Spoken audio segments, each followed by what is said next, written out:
Olá, meus amores, como é que vocês estão? Né? Os meus alunos mais lindos e mais inteligentes, né? São os meus. Bom, como é que vocês estão? Tudo bem? Comigo está tudo bem. Só em casa, só fazendo as atividades, pensando no nosso retorno, né? Sempre só essas.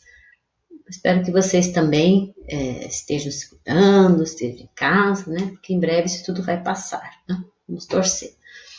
E a aula de história dessa semana é no livro, tá? No livro de história, no livro Liga Mundo, nas páginas 37 e 38. Desde que nós começamos faz algumas aulas, nós estamos trabalhando com um período chamado Brasil Colônia. Isso é o período em que o Brasil, né? Ele era pertencente a Portugal, era uma colônia de Portugal, não é isso? Então, conhecido esse período histórico de Brasil colônia. E aí, quando nós vamos ver, né, falar desse período lá, né, 1500, 1600, em torno até um pedaço 1800, como é que era, né, nessa época? Nós vimos a sociedade colonial, a questão da caçada aos negros da terra, que eram os indígenas, a questão da escravidão, né, dos africanos, tá? Depois, na aula passada, nós falamos sobre a mulher no período colonial, e hoje, na aula de hoje, nós vamos falar lá na página 37, um pouco sobre né, esse período Brasil Colônia, uma sociedade de escravizados, de homens livres e senhores. Nós vamos conhecer um pouquinho a organização dessa sociedade naquele período. Bom, né, tem um texto lá, né? Uma sociedade de escravizados, homens livres e senhores, é o título. Aí ele diz assim, a prof vai ler com vocês. O conflito entre os interesses dos indígenas e dos colonos europeus que passaram a ocupar o território foi uma das marcas da colonização no Brasil. O conflito entre os interesses dos indígenas e dos colonos europeus, né? Eles que ocuparam. Os indígenas já estavam aqui, os colonos europeus foram os que vieram, né, para cá, principalmente os portugueses. E eles tinham interesses diferentes, né? Os indígenas viviam no meio da mata, tinham uma maneira de viver, uma cultura própria, diferente da cultura do branco, né, do colonizador branco, do europeu, né, que tinha a questão de devastar, de fazer plantios, né, no início plantaram muita cana-de-açúcar, então, uma forma diferente de viver, né. Qual é a melhor, qual é a pior, qual está certa, qual está errada? Nós não podemos colocar certo e errado, são maneiras diferentes de viver, né? A cultura dos indígenas é uma, a cultura nossa branca é uma, a cultura da africana é outra, né? Enfim, vários países no mundo têm maneiras diferentes de viver, né? Formas diferentes de organizar a sociedade. Porque é onde eles convivem, isso a gente chama, são as diferenças que existem entre nós seres humanos. Não é uma questão de ser melhor ou pior, e sim de respeitar, né? Mas aqui não havia isso, houve conflito. Então, no período colonial, a expansão das plantações, principalmente de cana-de-açúcar no início, levou à expulsão dos indígenas de sua terra. Os indígenas, assim como os africanos que foram trazidos para a América, passaram a ser utilizados como mão de obra escrava, né? Então, os brancos utilizavam tanto os indígenas que já eram, lembra, os negros, o livro utilizou numa aula passada, que eram os negros da terra, lembra? Então, os indígenas e os próprios africanos, né, que foram trazidos de forma escrava para cá, para trabalhar nessas grandes lavouras, principalmente de cana-de-açúcar. Aí, continuando lá no segundo parágrafo, vocês podem ir acompanhando aqui no livro de vocês, tá? Essa cópia é lá do livro de vocês. A sociedade brasileira estava dividida entre escravizados, homens livres e senhores de terra. Obviamente, os senhores de terra também eram homens livres, mas a diferença entre os outros homens livres é que os senhores de terra eram pessoas que tinham muito dinheiro, não é isso? E havia pessoas, sim, que eram os homens livres que faziam profissões, né, que eram carpinteiros, né, ferreiros, enfim, faziam esse tipo de trabalho. Os escravizados, que eram os indígenas ou africanos, eram considerados instrumentos de trabalho e podiam ser vendidos ou trocados como mercadorias. Pessoas eram vendidas ou trocadas como se fossem mercadorias. Isso era comum na época. Certo isso? Isto não é certo, né? Mas era o que se achava que tinha que ser, na época você pensava assim. Já os homens livres, que eram roceiros, artesãos, pequenos comerciantes, eram em sua maioria mestiços e de baixa renda. O que significa ser mestiço? Já é mistura, né? Então houve já o branco chegando, mais o negro, mais o indígena, começou a haver mistura dessas raças, né? Então a gente chama os mestiços, as pessoas que nasceram dessa mistura, ou entre brancos e índios, ou entre índios e negros, ou entre brancos e negros, então começou a haver essa mistura, os mestiços.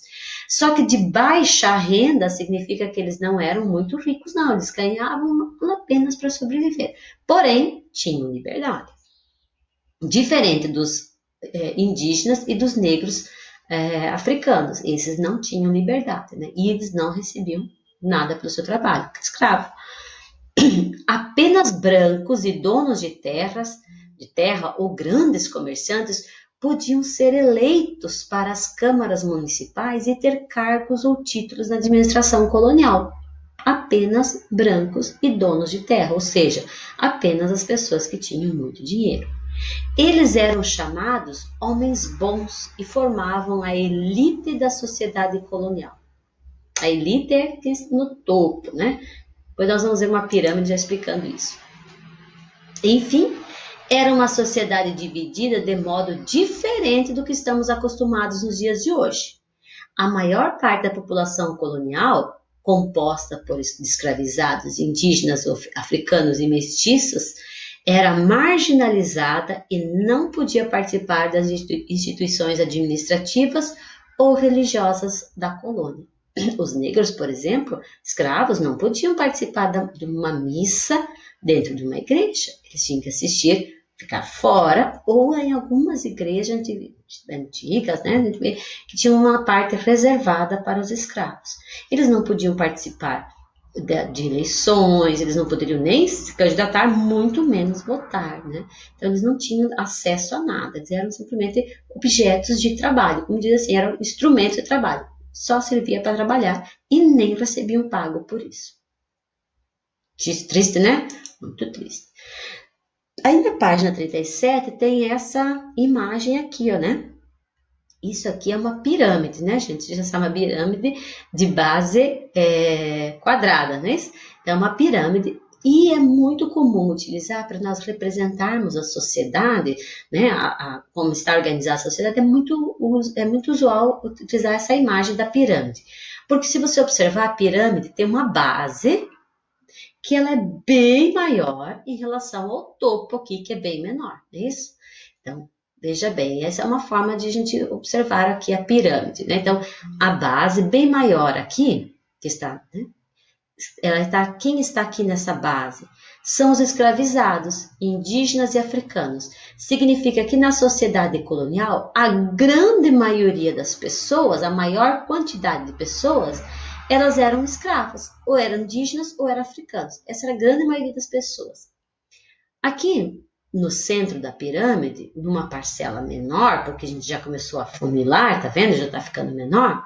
Nós temos representados os homens livres. Quem que eram esses homens livres? O que eles faziam? Eram ferreiros, carpinteiros, eram capatazes, mestres de açúcar, que ajudavam a trabalhar nos engenhos, roceiros, lavradores, artesãos, né, que faziam artesanato, pequenos comerciantes. Mas veja bem, aqui no meio já é uma quantidade bem menor, não é isso? Então, a grande maioria aqui de escravizados, negros, africanos ou indígenas. Aqui, então, os homens livres, uma parcela menor. E aqui no topo da pirâmide, veja que ficou bem menorzinho, né? Que significa que são menos pessoas. Está representado quem? Os senhores da terra, que eram os aristocratas, os senhores de engenho, as pessoas que tinham muito dinheiro. Então, olhando pela pirâmide, aqui no topo, em menor quantidade, são as pessoas que têm mais dinheiro. E aqui na base da pirâmide, né, mais larga, então, com mais pessoas, é que que a maioria na época eram escravizados, tá? Aí o livro diz assim que essa sociedade é muito diferente do que nós estamos acostumados a ver hoje. E eu trouxe esta pirâmide que demonstra a distribuição da renda e da riqueza no Brasil em 2019. 2019, nós estamos no ano de 2020, então, do ano passado. E a fonte que eu tirei esse material é do IBGE, que é o Instituto Brasileiro de Geografia e Estatística, então é uma fonte confiável. Bom, aqui nós estamos novamente em uma pirâmide, um pouco diferente daquela, mas é uma pirâmide, né? E, como eu falei para vocês, a base da pirâmide é mais larga, significa que representa uma quantidade maior de pessoas. E aqui nós temos uma legenda, né? Se vocês vão, não dá para encaixar direitinho, mas se vocês olharem pelas cores, vocês já vão verificar. Bom, pela legenda, vamos começar a olhar pela base da pirâmide aqui. Bem na base, esse azul bem escuro aqui embaixo. Eu vou ter que parar de colocar, porque senão aparece a barra, né? Aqui. Então, representado bem na base da pirâmide, nós temos mais ou menos 23 milhões de pessoas que ganham, sabe quanto por mês? Nada. 0,000 por mês. Ou seja, uma grande parcela da população, mais de 23 milhões de pessoas hoje no Brasil, não ganham nada. E são os indígenas, né? Os indigentes, desculpe, a prof está lendo errado, são os indigentes, pessoas que não vivem com nada, vivem da rua, vivem né, sei lá, de ajuda de outras pessoas. Então, nós temos mais de 23 milhões de pessoas, segundo o IBGE, né, que são indigentes, ou seja, sem renda nenhuma. E é uma grande parcela, 23 milhões de pessoas, são muitas pessoas, né? Bom, aqui nesse verde, azul, diferente esse tom aqui, que é uma grande quantidade, tá vendo aqui?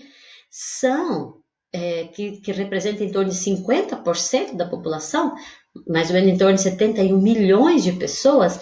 Essas são as pessoas que vivem com até R$1.122 por mês, ou seja, com salário mínimo. Então, nós temos 50% da população que vive com um salário mínimo, com R$1.000 e poucos por mês. É muito pouco, né? A gente sabe que tudo é tão caro, né? E que viver com esse valor por mês significa que passa bastante necessidade. Bom, outra aqui, esse outro tom de azul, 40% da população, em torno de 57 milhões de pessoas, vivem com mais ou menos R$2.000, R$2.178 por mês. Pouquinho mais, mas veja bem, a grande parcela aqui, ó, desde essa parte para cá, são pessoas que ou não ganham nada ou vivem com muito pouco. Aqui, nessa parte amarela, já veja que está funilando a pirâmide, então está ficando menos pessoas. Nós temos em torno de 14 milhões de pessoas que vivem com em torno de R$7.000, R$7.500. Já está melhorando, porém, poucas pessoas. Esse rosa mais escuro aqui são em torno de 1,4 milhões de pessoas que ganham até R$36.000, ou mais que R$36.000 por mês. Bastante, é um bom dinheiro, mas olha aqui quantas pessoas, 1,4 milhão, muito pouco em relação aqui, ó, a maioria que vive com um salário mínimo. No verde, aqui nós temos em torno de 142.500 pessoas, em torno de mais ou menos 150 mil pessoas, que ganham mais de R$188.000 por mês. É um bom dinheiro, mas olha aqui, poucas pessoas. Quanto mais na ponta, menos, né? Vai ficando menor, representa quantidades menores.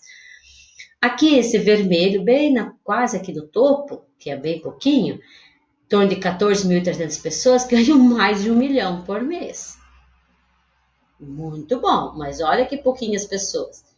No azul aqui, está 1.430 pessoas que ganham mais de 5 milhões de reais por mês.